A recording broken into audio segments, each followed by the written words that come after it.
welcome you all to this session on perspectives in education. A couple of objectives for the session after having heard some numbers, status, a lot of factors that really affect children's learning.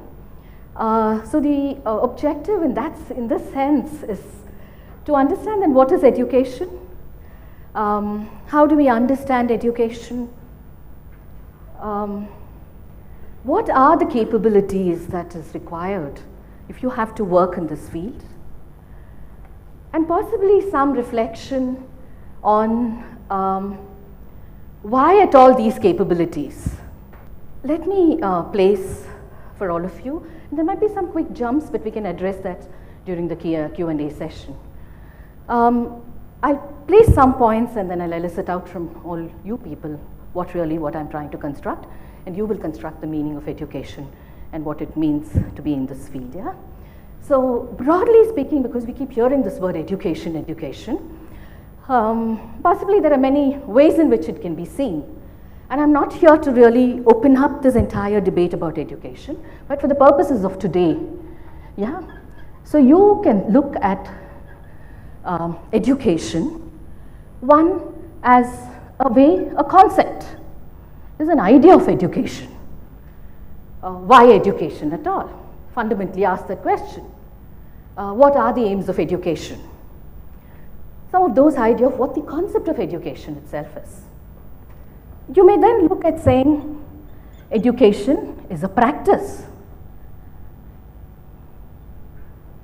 Is the mic too loud? It's fine? Okay. And now what does this mean? As something that's happening on the ground, and you're going to answer actually what is practice. Then some people would say education is a field of study.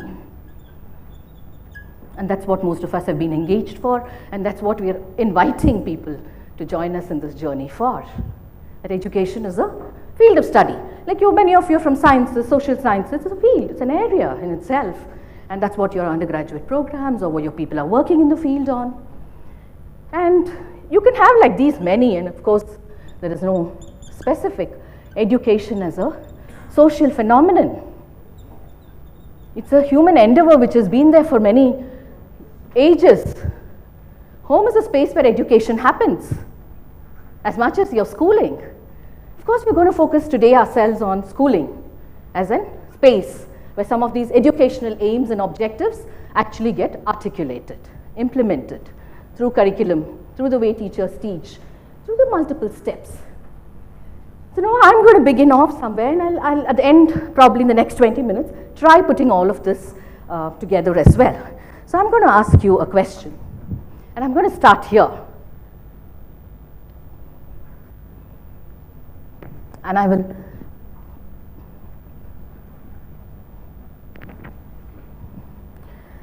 what is at the core of education? If I say education is a practice, what is at the core of education? And I'm here referring to school education. I am right now not going to be considering higher education because I'm looking at perspectives on education that's coming from elementary education, school education, okay? So that's the larger framework. What do you think is at the core? If you say education, what do you think is at the core? Whom are we talking about? Whom are we concerned? Sorry? Learning. Who's learning? Child's learning. How does learning happen? Teacher. So we'll start there. So for any this, you're able to see? Let's see. Okay. So I'm going to put this at the core. And some things might be very fundamental, but given that so many of us are from non-education sectors, I'll try balancing off this session on both sides. So I'm going to put this child and teacher, and our assumption is that yes, children are coming there to learn, and I'm myself going to make the statement, children are not just coming there to learn science, maths. Parents won't be sending them for 6 hours to school if they have to be learning only math, science and social studies. There is something broader, there's something much more that is there from the selection of knowledge of these kind, and that's where I'm looking at what could be the purpose of schooling as well. So placing this core, and you think this requires an arrow? One way, two way? Two way? And you can conclude what it means.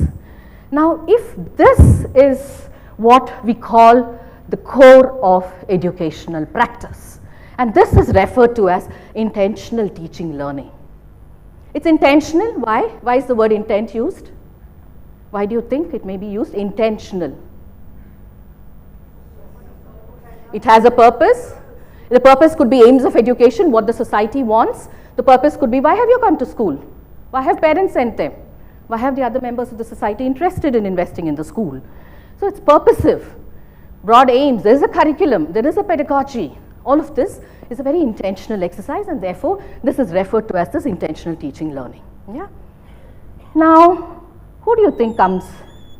I'm going to draw a set of circles, and I'm hoping that this discussion will not go in terms of what is the radius. We need longer time for that. Yeah. What's the circumference? I am really not getting into that. It's just a symbolic thing for a session like this. Yeah. There's lots to talk about that as well. Who do you think comes? Now you imagine a school, a classroom, teacher-child. Where is it located? Schools? Yeah. Who else? Who else could be influencing this small microsystem here? Yeah. I'm going to break up that society here. Please remember, we are trying to draw, in some sense, develop an image of a concentric circle. These are not independent, and we will fill up this. Okay? Please don't ask, why should this be complete circle? It could have been dotted. Just let's rest those questions. Okay? Again, I'm repeating. It's symbolic. We'll talk about it. Yeah?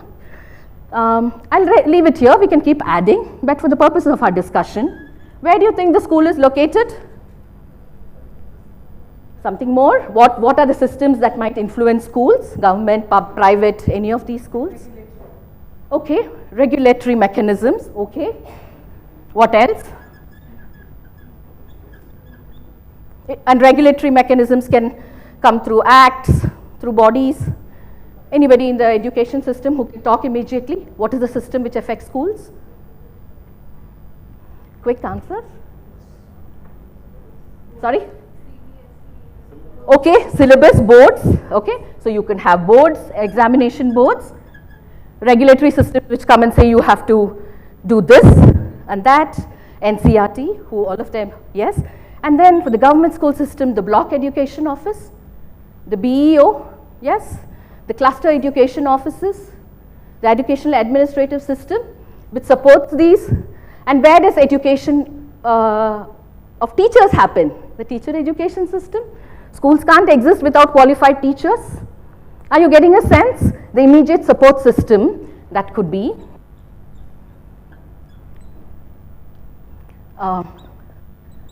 TV systems. And for the sake, I'm going to open this up now for discussion. And I'll, sorry, bear with my shape of the circle. What do you think? Sorry? Oh, okay, thank you. Yes. No, I think I'll try this. Yes, I keep forgetting when we're talking and this mic and everything, right? I'll try.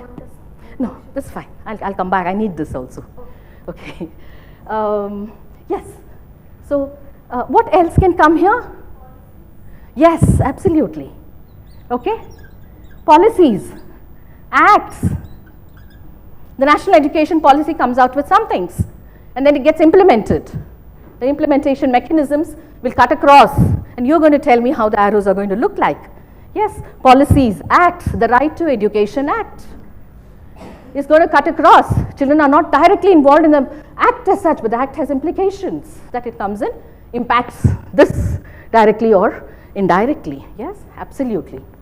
And then I think I should stop with the last circle, and this is the circle that you're all going to tell me what is it. Sorry? Okay, budgets, we can put your policies, budgets, yes, good, thanks. Finance, funding, you can have regulatory mechanisms for both funding, regulation, all of them. Provision of infrastructure, yes, will come to some funding. Provision of infrastructure. Parents' working place will impact in some sense, yes.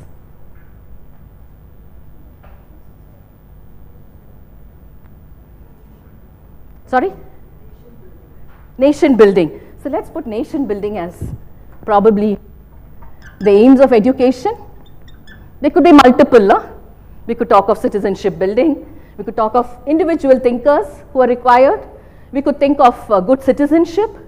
Multiple aims, and that's what it competes. Because today people then are saying, should economic aims of education take over than the other aims of education? So yes, many such aims of, and I would say all these circles are embedded in this aims of education. Yeah? So you can have cultural practices, you can have ideologies, and importantly this school, the child teaching, the schools are embedded in a socio-political context. The economics affect schooling, the massive privatization which is happening. These are externalities which are in some sense coming and impinging. So you have the school which is located in a socio-political, economic context, their own institutional contexts. The schools are institutions, they are there. And you also find that there's a historic period. If you really look at the broadest sense, that's teaching, learning is happening. We might have here, if you open up this discussion, we might have here itself people who might talk about what was the historical response at 30 years back. What was it 20 years back? What was it today? 1990 saw structural reforms and therefore overwhelming responses to larger privatization. Today we are in another era where notions of what India is, everything is changing. And then how do we look at children's learning? Now, how do you think the arrows, and what is the kind of dimension the arrows need to take on? Simple question. Sorry?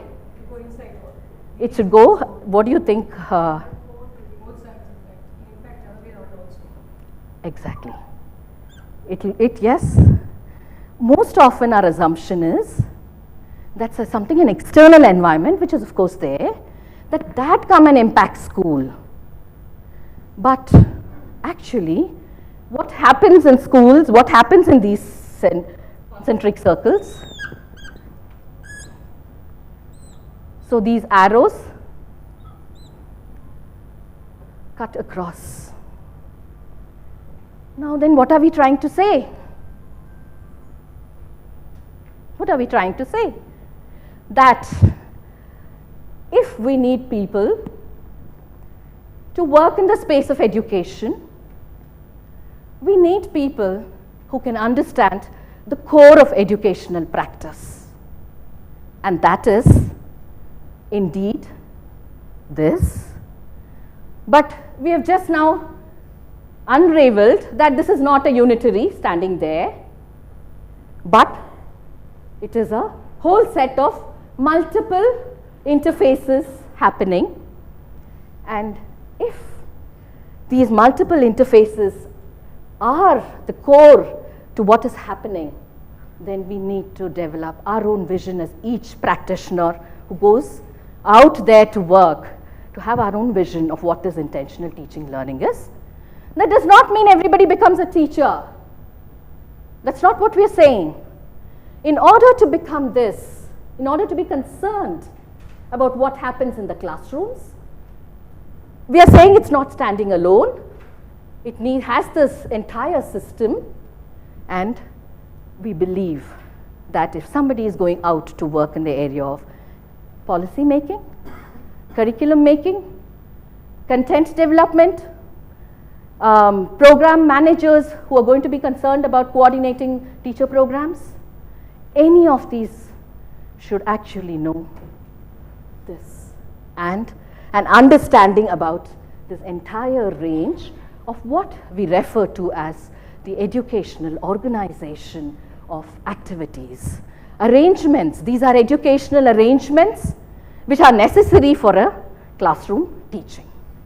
And if this is the area that's to be covered, you need a set of knowledge, skills, and values that actually you need to go and be there.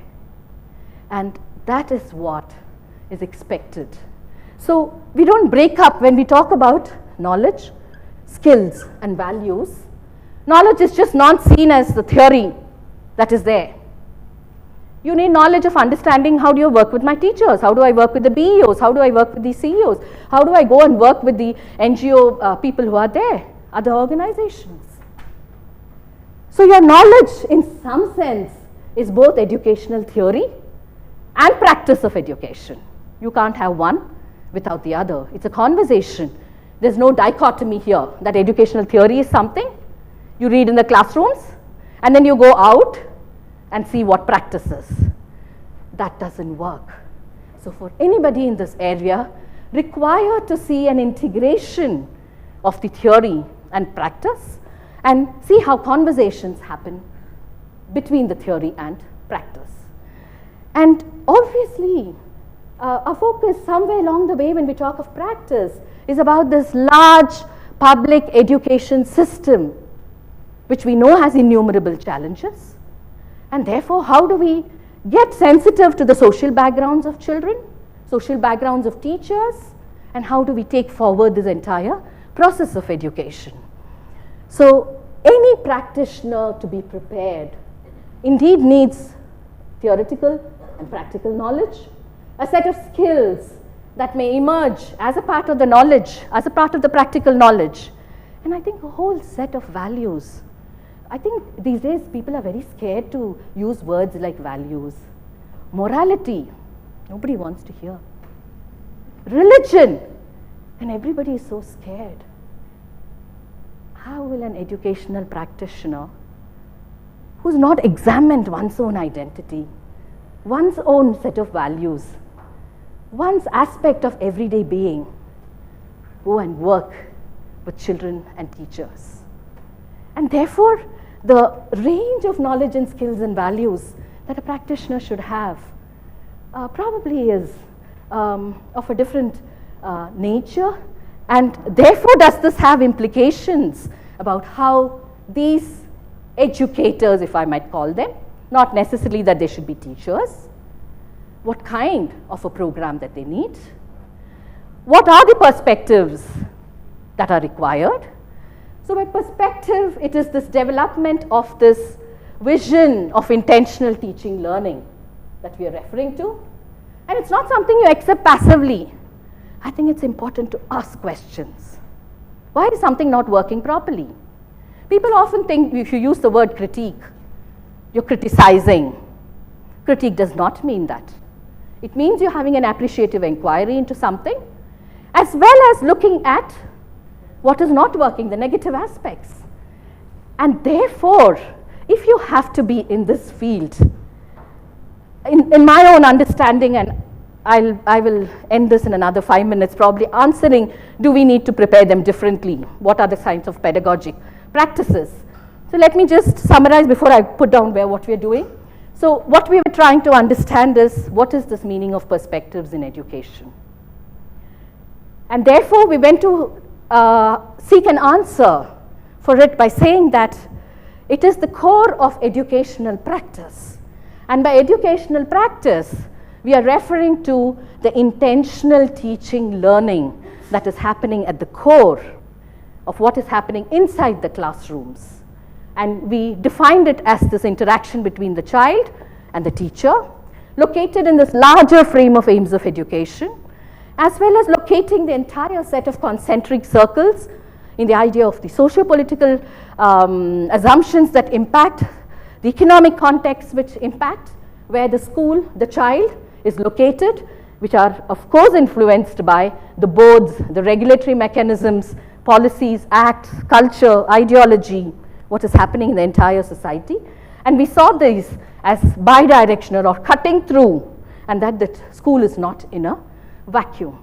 And from there, we have moved to understanding, therefore, the objectives of what a practitioner should really do, know, and do, both. Because we are talking about knowledge, we're talking of educational action. We're not talking that sit in a university and just keep ideating. We're looking for practitioners who go and work on the field. And therefore, it's important that people understand perspectives of education, develop a perspective towards looking at issues, viewpoints, through educational theory and practice, both as being important. Look at some of these influencing factors, assess them, and critique them, but not stop there. The work of an educational practitioner is to develop an alternative imagination. It's very good to say, oh, this doesn't work, this doesn't work. That's all we've been doing. Huh? Very fundamentally as human beings, we've constantly been saying something is wrong with the system is not I. They're out there, we keep saying. I think that's not the work of a practitioner. The practitioner, then, I'll summarize here, yes, in developing your perspectives, you might have some of these questions of conceptual issues. Children being punished in schools. I mean, should that happen in India? It's almost happening in so many schools. And let's not point out to the government schools and say it's only happening there. I'm sorry. Some other form it's happening in many other schools. Whether it's beating a child, boxing the ears, pinching the child. Now, even if you have to take an understanding of that, it's very good to air views about it. But you need to understand what is punishment. Who has an authority to punish? Ask some very fundamental questions. What happens to this person? Is it the person who's actually punishing a male, female? Is it being done towards whom? Some social formation of their identities? Do students learn when they are punished? Can you see from different angles?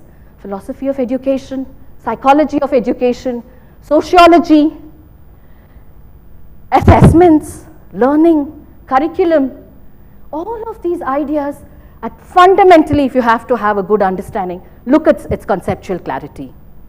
Look at analyzing. I'm failing to listen to your, I'm forgetting to put this in. Analyze it, whether it's happening in practice or whether it's happening in your university classrooms or wherever you're being prepared. It doesn't have to be.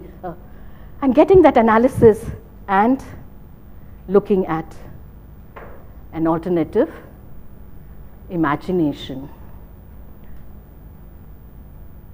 I think this is critical. This is very, very critical. And if this has to be done, I'm going to give the broad principle. I can't do a session on pedagogy completely here, but I can only give you the broad principle towards the pedagogy, and I'll stop with that. What do programs, what should, I will leave it there, and there are examples of programs everywhere. I'm giving a broad principle, a template.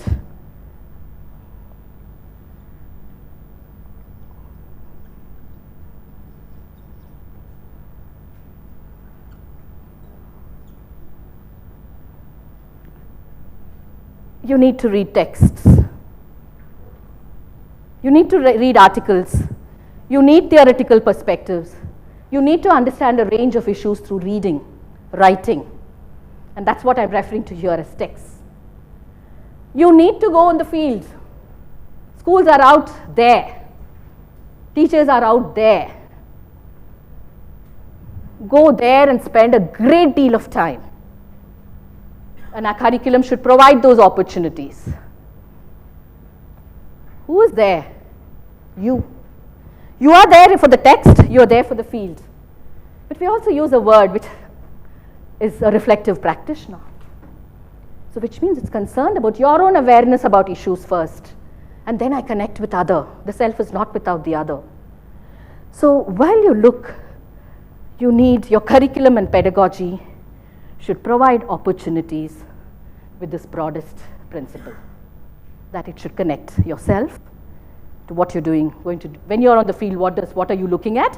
When you come back to your own spaces, how are you thinking about what happened there? And reading and writing is central. None of these can be really escaped. And in the last few years of the work of the foundation, we feel there's a huge, huge gap in the development of talent, because people will ask us, yeah, so many of them working in NGOs and other government sectors who have not really done a program in education.